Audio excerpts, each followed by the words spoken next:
Case ಎಲ್ಲಿವರೆಗೂ ಹೋಗುತ್ತೆ ಅಂತ ಗೊತ್ತಿಲ್ಲ. ಈ ಕೇಸಲ್ಲಿ ನೀವು ಸಿಕ್ಕಾಕೊಂತಿರೋ ಇಲ್ವಾ ಅಂತಲೂ ಗೊತ್ತಿಲ್ಲ.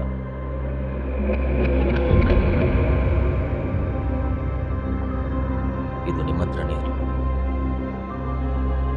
ಎಲ್ಲೋ ಏನೋ ನಡೆದಿದೆ, ಬಟ್ ಅದು ಯಾರ ಕಡೆಯಿಂದ ನಡೆದಿದೆ ಅಂತ ಗೊತ್ತಿಲ್ಲ.